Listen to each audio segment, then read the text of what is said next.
राजा मुनि गर्ग के पास ले गए। गर्गाचार्य के पास ले गए। गर्गाचार्य ने उनको दीक्षा दिया है। जब दीक्षा दे रहे थे तो इनके शरीर से कौवे निकलने लगे। राजा परेशान हो गए, कौवे क्यों निकल रहे हैं? तो मुनि से पूछते हैं, हे मुनि, ये कौवे मेरे शरीर से क्यों निकल रहे हैं? तो मुनि ने कहा, जब तुम्हारे शरीर के अंदर ओम नमः शिवाय मंत्र का प्रवेश हो रहा था तो वो पाप घबरा घबरा के भाग रहे थे कौवे का रूप लेकर। ओम नमः शिवाय मंत्र का कितनी महिमा है, बोलो हर हर महादेव, हर हर महादेव।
इसका ध्यान करके और मन को एकाग्र करके अगर आपको कुछ नहीं करना मनुष्य के जीवन में केवल दो ही सत्य हैं। हम लोग कहते हैं एक सत्य, दो सत्य, एक जन्म, दूसरी मृत्यु। यही सिक्के के दो पहलू हैं। जिस जीव का जन्म होगा उसकी मृत्यु। विश्वावासों के वचन में आदेश कहा गया, निष्काम भाव से कर्म करते हुए इसमें ध्यान लगाइएगा। महामृत्युंजय मंत्र की बात कर रहा हूँ, कोई कथा नहीं कर रहा हूँ। महर्षि पराशर के अनुसार विद्वेष और रमेश में किसी एक की महादशा दूसरे की अंतर्दशा में होती है तो व्यक्ति की मृत्यु संभावित हो जाती है। ज्योतिष ग्रंथों में तुमको याद दिए हुए आयु और रोग के अनिष्टकारी को दूर करने के लिए चिकित्सा संबंधित ग्रह रत्न धारण करना, ग्रहों से संबंधित वस्तुओं का दान और ग्रहों के मंत्र द्वारा शांत करने की दशा बताई गई और ये लाभकारी भी कहीं कहीं होती है। ज्योतिष ग्रंथ, अब देखिए ज्योतिष ग्रंथ भी कहता है कि अकाल मृत्यु से बचने के लिए आप महामृत्युंजय मंत्र की आराधना करें। महामृत्युंजय मंत्र सब मंत्रों का राजा है, सब मंत्रों का राजा महामृत्युंजय मंत्र है। ये मृत संजीवनी मंत्र भी है, जिसे रोगनाशक और शांतिदायक मंत्र भी कहा जाता है। ये मंत्र व्यक्ति के महत्वाकांक्षाओं को भी पूरा करता है। और आपको ये बता दूं, मंत्र की बात शुरू करने से पहले ये मंत्र कैसे प्रचलित है। सबसे पहले इस मंत्र को शुक्राचार्य को प्राप्त किया। शुक्राचार्य जी भगवान शिव की विविध सामग्रियों से मृत्यु अष्टक स्तोत्र आराधना करने लगे प्रभु भोलेनाथ काशी में। तब प्रभु भोलेनाथ प्रसन्न होकर उनको दर्शन देते हैं और उनको वरदान में मृत संजीवनी विद्या का ध्यान देते हैं। और फिर स्वयं भोलेनाथ ने महामृत्युंजय मंत्र की उनको दीक्षा भी दिया। परंतु एक बार शुक्राचार्य ने इसका अनुचित प्रयोग कर दिया। अनुचित प्रयोग क्या हुआ था आपको मैं बता दूं कि एक बार एक दैत्य था अंदर, वो दैत्यों से उसका युद्ध हो रहा था और अंदर दैत्य के जितनी सेना थी दैत्य लोग उसका विनाश कर डाले। तो अंदर भागता हुआ शुक्राचार्य के शरण में चला गया। शुक्राचार्य जी ने एक गलती कर दी कि राक्षस को शरण दे और उसके बाद अपने मंत्रों का अनुचित प्रयोग करते हुए जितने मिनट खड़े थे ऐसे उठ खड़े हुए जैसे सो के उठे और दैत्य लोग को देवता लोग भागने लगे। जब देवता लोग भागने लगे तब देवता लोग भागते हुए गए शंकर भगवान के पास। तो शंकर भगवान को क्रोध आ गया, नंदी को आदेश दिया कि जाओ शुक्राचार्य को ऐसे घसीट के लाना जैसे तुम एक राक्षस को घसीट के ला रहे हो और मारते हुए लाना। तो नंदी जी गए, सिंह की रफ्तार से गए और पर्वतों को घसीटते हुए लाए मारते हुए और शुक्राचार्य को तुरंत ही बाबा भोलेनाथ से निकल गए। वो उधर में आके लगा। अब शुक्राचार्य छपटा रहे थे उधर जैसे अब हम कैसे बाहर निकले। तब उन्होंने वहीं पर शिव की आराधना शुरू कर। जब शिव की आराधना शुरू कर दिया तो शिव भगवान कहते हैं बाबा भोलेनाथ कितने भोले हैं। दक्ष को मारने, दक्ष ने उनके साथ अन्याय किया, उनका अनादर किया, तब भी दक्ष को जीवन दान दे दिया। तो यहाँ पर इन्होंने भोला पति का ये शुक्राचार्य ने महामृत्युंजय मंत्र का अनुचित प्रयोग करने के बावजूद भी जब करने लगा उनके उदर में, तो शुक्राचार्य पर प्रसन्न होकर उसको अपने वीर के रास्ते से बाहर कर दिया। तभी जिनका नाम शुक्राचार्य। अब शुक्राचार्य के बाद कैसे ये मंत्र पृथ्वी पे आया, अब आपकी इसकी भी एक कथा है। जब कथा सुन लेंगे तब आपको मंत्र के बारे में की महिमा मालूम। एक राजा छू हुआ। राजा छू क्षत्रिय थे, बहुत ही तेजवान थे, बहुत ही कहते हैं वेदों का बड़ा ज्ञान था उनको। एक बार राजा छू और दधीच दोनों मित्र, दो राजा चूंकि राजा थे, तो दधीच उनके यहाँ आया करते थे, रात दरबार में बैठे हुए थे मित्र के तरीके। तो ऐसे तर्क हुआ करता था हमेशा, मगर कभी कभी तर्क जो है नरक बन जाता है। दो शब्द आप ध्यान रखिएगा, तर्क से नरक बनता मिलता है और समर्पण से स्वर्ग प्राप्त होता है। तो राजा चूक दधीच जी वर्ण के बारे में कुछ बोल रहे हैं कि 4 वर्ण होते हैं, ब्राह्मण, क्षत्रिय, वैश्य, शूद्र। तो ब्राह्मण के बारे में बोल रहे थे, ब्राह्मण सबसे उच्च कोटि का होता है। तो राजा चूक को बुरा लग गया। उन्होंने कहा कैसे भाई आप कैसे कहते हैं कि ब्राह्मण बड़ा होता है? तो कहा कि भाई उसमें वेदों में लिखा है इसलिए ब्राह्मण बड़ा होता है। कहें नहीं, पालने वाले हम हैं, हम तुमको पालते हैं, हम तुम्हारी रक्षा करते हैं।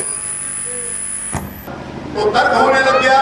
उस तर्क में दधीच को क्रोध आ गया और दधीच ने अपने बाएं मुक्के से राजा चूक के माथे पर प्रहार कर दिया। भरे दरबार में राजा का अपमान हो जाने के कारण राजा चूक ने म्यान से तलवार निकालकर मुनि दधीच का अंग अंग काट डाला। जब दधीच ये अंतिम अवस्था आ गई तो उन्होंने अपने गुरु शुक्राचार्य को याद किया। शुक्राचार्य तुरंत प्रकट होते हैं और अपने शिष्य दधीच का प्राण बचाते हैं किसी मृत संजीवनी विद्या से। आप मृत संजीवनी विद्या से उनका प्राण बचाते हैं। शुक्राचार्य जब इन्होंने फिर शुक्राचार्य से दीक्षा ली तो ये फिर शिव की उपासना करने लगे दधीच जी। तब से दधीच जी शिव भक्त हो गए और तब उनको शिव की प्रसन्न होकर प्रकट होकर 3 वरदान। पहला था दधीच की हड्डियां वज्र जैसा हो जाए, और दूसरा दधीच का कोई पद नहीं कर पाए, और दधीच कभी दरिद्र नहीं रहेंगे। 3 वरदान मिला था दधीच। अब आपको बताऊं कौन सा मंत्र उन्होंने प्रयोग किया, और यदि आप चाहें तो मैं धीमे धीमे बोलूंगा, हमारे बाद आप भी बोलिए, क्योंकि ये सब मंत्र सुनने को नहीं मिलता है। पढ़ने की बात तो छोड़िए, सुनने को नहीं मिलता है। हम वेदोक्त मंत्र नहीं इस समय आपको सुना रहा हूं, जो शुक्राचार्य ने जो अंदर दैत्य के जो सिपाही मरे हुए थे जिससे उनको जीवित किया था, वो मंत्र जिससे दधीच को जीवित किया था। ओम ह्रौं ह्रूं सः ओम भूर्भुवः स्वः ओम त्र्यंबकं यजामहे सुगंधि पुष्टिवर्धनम् उर्वारुकमिव बन्धनान् मृत्यो मुक्षीमामृतात्। ओम स्वः भुवः भुः ओम सः जूं ह्रौं ओम। देखिए इस मंत्र में 6 बार ओम आया, 6 बार ओंकार की आवृत्ति होगी। इसका विश्लेषण सुनिएगा। इस मंत्र की विशेषता क्या है? इसमें एकाक्षरी मंत्र है ह्रौं और त्र्याक्षरी मंत्र है ओम जूं सः, और तथा गायत्री मंत्र है ओम भूः भुवः स्वः।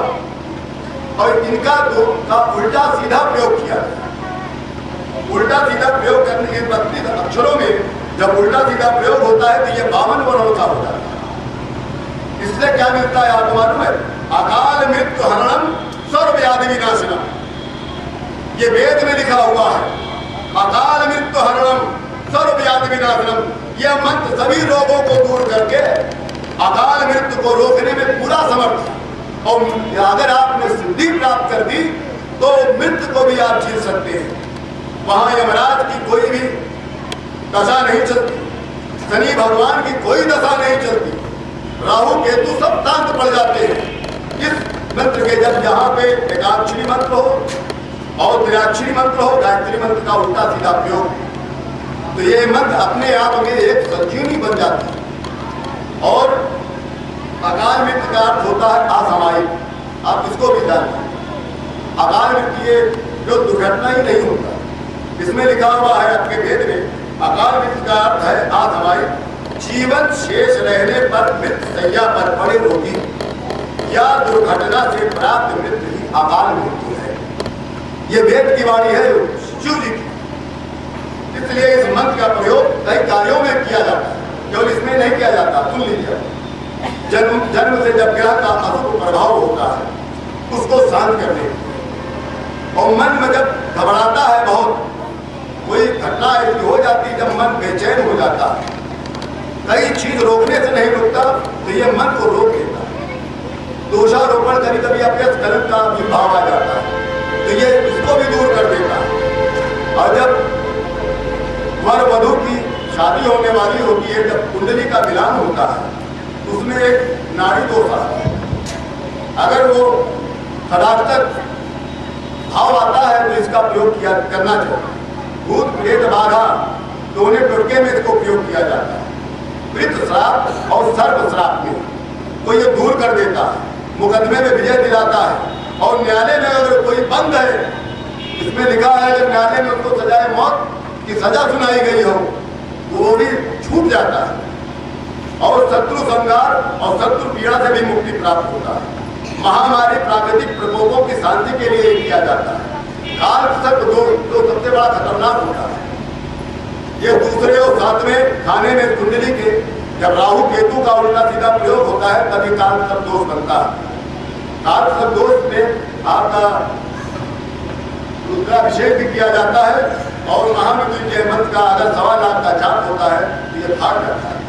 कहा गया है जरा जन दुखोद आत्ममानम प्रभोपायापन मानी सुशोभो, अर्थात जन्म से लेकर मृत्यु तक के सभी दुखों के समन के लिए शंभू के शरण में जाना चाहिए। केवल एक शंभू भगवान ऐसे हैं, बाबा भोलेनाथ ऐसे हैं जो सब पर कृपा करते हैं, दया करते हैं। प्रेम से बोलो हर हर महादेव।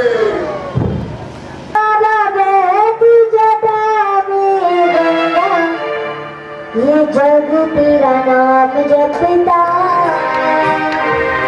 वो बोले तेरा ध्यान करता।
की हम आराधना करते हैं। विश्व में सुरभि फैलाने वाले भगवान शिव जी मृत्यु न की मोक्ष से हमें मुक्ति दिलाए। इसका एक अर्थ और है, मैं अपने जीवन में सुगंध युक्त पुष्टिवर्धक होता हुआ जीवन में पूर्ण आयु प्राप्त कर उसी प्रकार से अलग हो जाऊं जिस प्रकार एक पका हुआ फल अपनी टहनी से टूट कर गिर जाता है और बाद में पृथ्वी को एक नए बीज के रूप में उसको जीवन देता है। इसके 3 भाग हो जाते हैं। अभी हम आपको देखिएगा, इसके हर तरीके से मैं आपको तोड़ तोड़ के अर्थ बताएंगे। इसके 3 भाग होते हैं। पहला होता है रोग रहित जीवन, दूसरा होता है रस युक्त जीवन, तीसरा होता है मृत्यु तथा भय और भय मुक्त जीवन। मृत्यु तथा भय और भय मुक्त जीवन अलग है दोनों। जीवन के इन 3 भावों को, अर्थों के भागों को, जीवन के इन 3 भावों को, अर्थों को के भागों की पूर्ति देवाधिदेव महादेव की साधना से ही प्राप्त होती है। भगवान शिव के विशिष्ट स्वरूपों में रुद्र स्वरूप, रसेश्वर, अर्धनारीश्वर, त्रयंबक स्वरूप और महाकाल स्वरूप ही प्रमुख है। जो साधक अपने जीवन में इन 3 साधनाओं को निरंतर संपन्न करता है उसे रोग रहित जीवन, रस युक्त जीवन और भय मुक्त जीवन की प्राप्ति होती है। रुद्राष्टक के अनुसार मैं बताने जा रहा हूं। अब आप बता दूं, इसमें वेद में एक विधान था रुद्राष्टक। शिव जी का क्रोध बड़ा, सब उससे खतरनाक किसी का क्रोध नहीं। दधीच का भी क्रोध उतना खतरनाक है जितना खतरनाक शिव जी का क्रोध है। तो उसकी शांति के लिए विधान करना पड़ा, रुद्राष्टक। आप ये समझ लीजिए कि रुद्राष्टक का महत्व कितना है। तो उसमें कहा गया है, यथा शरीरम तथा ज्ञानम, शरीर ही खलु मोक्ष साधनम। मतलब जैसा शरीर है वैसा ही ज्ञान, या तो जैसा ज्ञान है वैसा शरीर, दोनों बातें आती हैं इसके अंदर। और शरीर क्या है? केवल शरीर आपको मोक्ष प्राप्ति करने के लिए मिला है, ना कि यहाँ के वातावरण में घूमने के लिए मिला है, मौज मस्ती के लिए मिला, ऐसा नहीं। केवल मोक्ष की प्राप्ति के लिए ये शरीर की प्राप्ति हुई।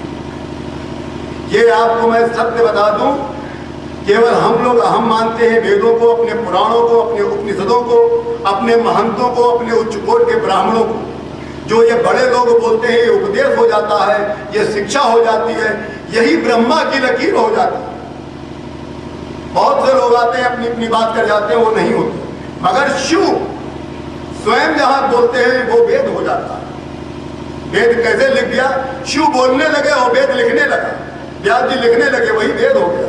तभी व्यास जी को वेद व्यास कहा जाता है। तो उसमें कहा गया जैसा शरीर वैसा ज्ञान, और शरीर ही मोक्ष का साधन है। जीवन की प्रथम आवश्यकता क्या है? मन और तन दोनों को पूर्ण रूप से स्वस्थ होना चाहिए। मन भी स्वस्थ हो, तन भी स्वस्थ हो। और स्वस्थ शरीर से हमारे, जब स्वस्थ शरीर होता है तो मन के अंदर जो वृत्तियां होती हैं वो स्वस्थ हो जाती है। और स्वस्थ मन से श्रेष्ठ इच्छा की उत्पत्ति होती है, गंदी इच्छा की नहीं, बहुत उच्च कोटि की इच्छा की उत्पत्ति होती है, जिससे हमारी कार्य शक्ति बहुत प्रवीण हो जाती है और उसी से हमको श्रेष्ठ फल, उत्तम फल की प्राप्ति हो जाती है। और ये अटल है, ये परम सत्य है। स्वस्थ और प्रसन्न व्यक्ति शरीर